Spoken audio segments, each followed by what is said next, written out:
اور آگے رب نے فرمایا لَتُؤْمِنُنَّ بِهِ وَلَتَنْصُرُنَّ، اور حضور کی مدد بھی کرنی ہے۔ جب میرا محبوب آئے نا حضور کی مدد بھی کرنی ہے۔ حضور کے تشریف لانے سے پہلے میں دو باتیں اشارہ کر کے آگے چلوں گا۔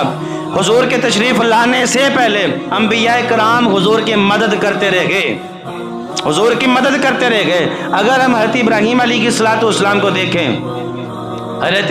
ابراہیم علیہ السلام کو دیکھیں، اب کعبہ ہے نا، کعبۃ اللہ کا گھر، اس کو بنانے کی ذمہ داری تو تھی حضور علیہ السلام کی۔ حضور تشریف لانے والے تھے، حضور بناتے اللہ کا گھر، لیکن حضور کے آنے سے پہلے اللہ رب العالمین نے ابراہیم علیہ السلام کو حکم دیا، اے ابراہیم میرے محبوب کے آنے سے پہلے میرا گھر بنا کر میرے محبوب کی مدد کرو، میرے محبوب کی مدد کرو۔ ابراہیم علیہ السلام حضور کے تشریف لانے سے پہلے اللہ کا گھر بنایا۔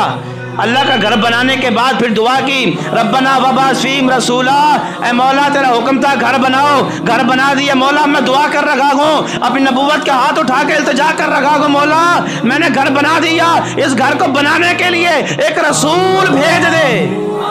ایک رسول بھیج دے۔ اور یہ دعا فرما کے اس بات کا بھی پردہ فاش کر دیا۔ حضرت ابراہیم علیہ السلام نے جس محبوب کے بارے میں عالم ارواح کے اندر رب نے بلا کر وعدہ لیا تھا کہ جب وہ محبوب آ جائے تم نے کلمہ بھی حضور کا پڑھنا گئے، ایمان بھی حضور پر لانا گئے۔ اوے میرے امتیو، وہ محبوب ابھی آیا نہیں ہے، گھر میں نے اس محبوب کے لیے بنایا، اور رب کی بارگاہ میں دعا کر رکھا ہوں، مولا میں نے گھر بنا دیا ہے، اب میں دعا کر رکھا ہوں جس محبوب کی تشریف آوری کا ذکر مولا عالم ارواح میں کیا تھا، مولا اس محبوب کو بھیج دے، گھر بنانا میرا کام تھا، اور اس گھر کو بسانے کا جو کام ہے وہ محبوب علیہ السلام کی ذمہ داری ہے،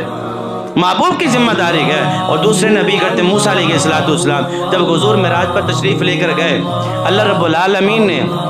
پیارے محبوب علیہ السلام کو 50 نمازوں کا تحفہ عطا فرمایا۔ حضور نمازوں کا تحفہ لے کر واپس آ رہے گئے، حضرت موسیٰ علیہ السلام چھٹے آسمان پر تشریف فرما گئے۔ اللہ رب العالمین نے موسیٰ علیہ السلام کو فرمایا کہ اے موسیٰ میں نے کہا تھا نا عالم ارواح کے اندر جب محبوب آئے تو محبوب کی مدد بھی کرنی ہے،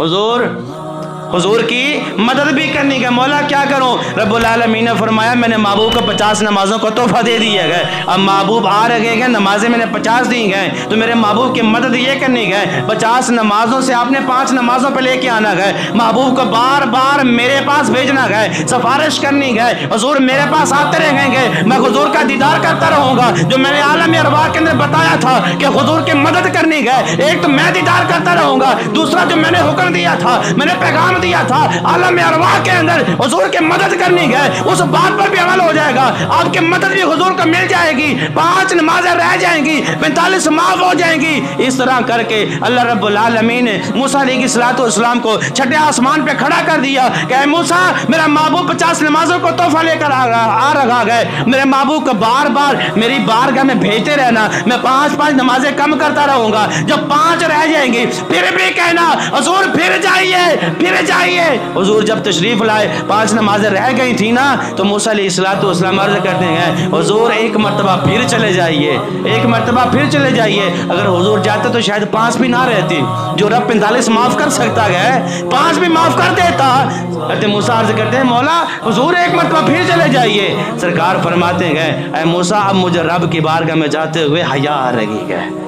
اب مجھے رب کی بارگاہ میں جاتے ہوئے حیا آ رہی ہے۔ 50 سے 45 رہ گئی، مدد بھی کر دی حضور کی موسیٰ علیہ السلام نے، اور جو دیدار تھا رب العالمین نے کرنا تھا حضور کا وہ دیدار بھی ہو گیا، لیکن 45 نمازیں معاف ہو گئیں، رہ گئی 5۔ آج 5 نمازیں بھی پڑھتے ہوئے ہمیں حضور کا کلمہ پڑھنے والے سارے نظر نہیں آتے، چیدہ لوگ آتے ہیں نماز پڑھنے کے لیے، چیدہ کچھ لوگ ہیں جو 5 وقت کی نماز پڑھنے کے لیے آتے ہیں، سارے نہیں آتے۔ ذرا سوچے اگر 50 ہوتی تو شاید ہم بھی نہ ہوتے،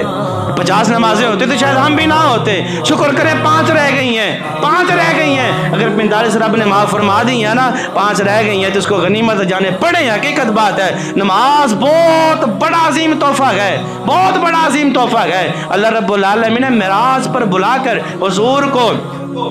اپنا دیدار کروایا، اور حضور فرماتے ہیں کہ میری امت کی معراج کہاں پہ ہے؟ وہ نماز کے اندر ہے۔ حضور ایک مرتبہ جسم اور روح کے ساتھ معراج کرنے کے لیے لامکان کی بلندیوں پہ گئے، لیکن اپنی امت کے لیے 5 معراجیں دن میں لے کر آئے،